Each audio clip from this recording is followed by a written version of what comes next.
केलोंग में हमारा प्रेस वार्ता युवा कार्यक्रम एवं खेल मंत्रालय, वह हमारा मेरा युवा भारत में मैं आयोजक हूँ, संयोजक हूँ।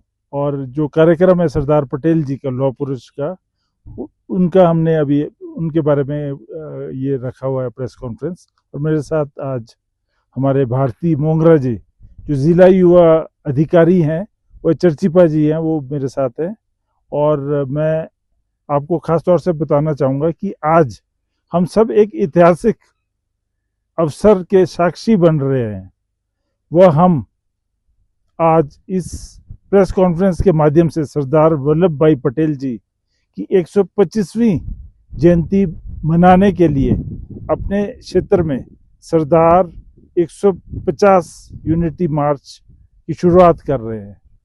और मैं ये भी घोषणा करना चाहता हूँ और बताना चाहता हूँ कि हम सभी ये जानते हैं कि सरदार पटेल जी को एक लौह पुरुष जाना जाता था, लेकिन उनके व्यक्तित्व की असली शक्ति केवल लौह जैसी दृढ़ इच्छा शक्ति ही नहीं, बल्कि उनका अडिग विश्वास था, भारत एक है, भारत अखंड है। तो इस भारत को एक रखने के लिए उन्होंने कई कदम उठाए जो कि सार्थक हुए। और आज की युवा पीढ़ी को उस राह पर चलाने के लिए हम ये आज संकल्प भी ले रहे हैं।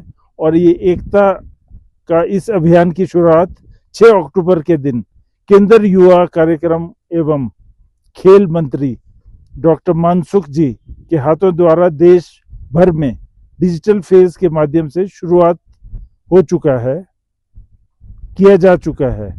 और ये केवल 6 अक्टूबर से युवा सोशल मीडिया रील प्रतियोगिता में हिस्सा लेना शुरू कर चुके हैं, निबंध लिख रहे हैं और यंग लीडर्स प्रोग्राम जैसे प्रतियोगिता में भारी संख्या में जुड़ रहे हैं।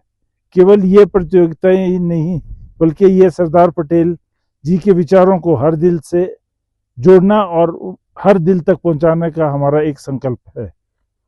इस अभियान के तहत सभी पंजीकरण प्रतियोगिताएं और डिजिटल गतिविधियों हमारे क्षेत्र के साथ साथ देश भर में माय भारत पोर्टल के माध्यम से होने जा रही हैं।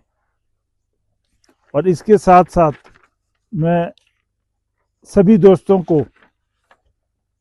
ये बताना चाहूँगा कि आप सभी ये देखेंगे, जब देश का युवा अगले 2 महीने तक मोबाइल स्क्रीन को लेकर मंच तक हर जगह सरदार पटेल जी की एकता की बात करेगा, तब राष्ट्र एक होगा और नई ऊर्जा उसमें भरी जाएगी।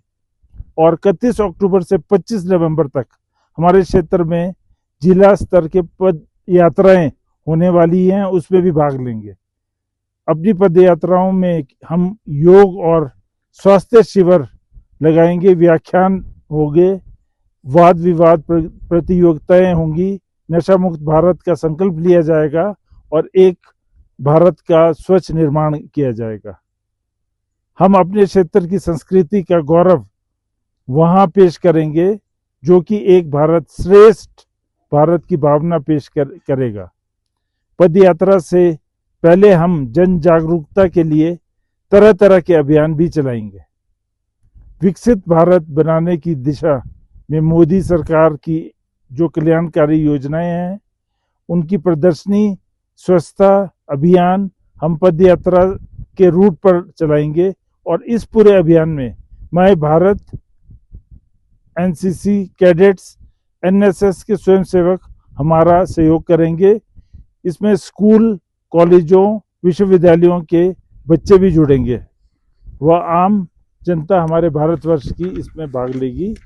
और इसके साथ साथ हमारे जो युवा आइकॉन, हमारे क्षेत्र के युवा साथी जिनके कामों से हम प्रेरणा मिलती है, जिन्होंने समाज के लिए बहुत कुछ किया है, उन्हें हम यूथ आइकॉन मानते हैं। ऐसा हम संकल्प लेंगे, क्योंकि सरदार पटेल जी एक देश के लिए एक आइकॉन थे युवाओं के लिए। ऐसे युवा जो प्रधानमंत्री जी के 1 लाख यूथ लीडर्स वाला सपना पूरा कर सकेंगे। हम उन सभी युवाओं को इस पद यात्रा में अपने साथ जोड़ेंगे। मैं आप लोगों से ये भी बताना चाहता हूं कि साथियों, इस अभियान का सबसे बड़ा अध्याय शुरू होगा 26 नवंबर को, संविधान दिवस के दिन। उस दिन हमारे क्षेत्र के हर जिलों में 2 से 5 पदाधिकारी यात्री सरदार पटेल की जन्मभूमि करमसद से लेकर एकता के प्रतीक स्टैच्यू ऑफ यूनिटी केवड़िया तक 152 किलोमीटर की ऐतिहासिक पदयात्रा देश भर के अन्य पदयात्रियों के साथ करेंगे। यह पूरी यात्रा हमें याद दिलाती है कि स्वतंत्रता का संघर्ष आत्मनिर्भर के संकल्प से ही जीता गया था, और आज जब मैं अपने क्षेत्र में सरदार पटेल के विचारों को इस पदयात्रा के जरिए जीने के बाद करता हूं, तब मैं वोकल फॉर लोकल और आत्मनिर्भर भारत का संकल्प भी युवाओं के बीच लेकर जाऊंगा, जिसे सरदार पटेल जी ने दिखाया था और मोदी जी आगे बढ़े थे। हमें याद रखना होगा कि सरदार पटेल जी ने रियासतों को जोड़ा था, हमें सपनों को जोड़ना है। सरदार पटेल जी ने नक्शे पर भारत को एक किया था, हमें दिलों और आत्माओं को भारत को एक करना है। ये एक बहुत बड़ी जिम्मेदारी है। केंद्रीय युवा कार्यक्रम और खेल मंत्रालय ने हमारे कंधे पर दी है। अब हमें प्रधानमंत्री मोदी जी की लीडरशिप में इसे पूरा करना है। मित्रों, आज हम सब सरदार पटेल को याद करते हैं, तो हमें यह भी याद रखना होगा कि उनका सपना केवल इस समय के लिए नहीं था, यह सपना आने वाली पीढ़ियों के लिए था, और आज वह पीढ़ी हम हैं। यह हमारा कर्तव्य है, यह हमारा धर्म है कि हम अखंड भारत के इस सपन को आत्मनिर्भर और विकसित भारत के रूप में साकार करें।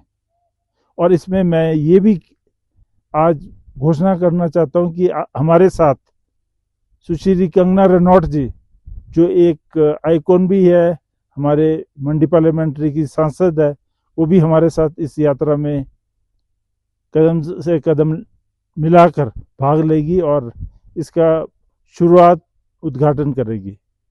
मैं आप सभी से आग्रह करता हूं कि आप सभी मीडिया मित्र मेरे क्षेत्र में होने वाले यूनिटी मार्च को कवर करें और उनकी खासियत, इसके बीच में का जो उद्देश्य है उसे जन जन तक पहुंचाए और पहुंचाने में हमारा साथ दें, और इस देश को की एकता अखंडता को और सुदृढ़ करे। ये मैं आप लोगों से निवेदन करता हूं। धन्यवाद। जय भारत,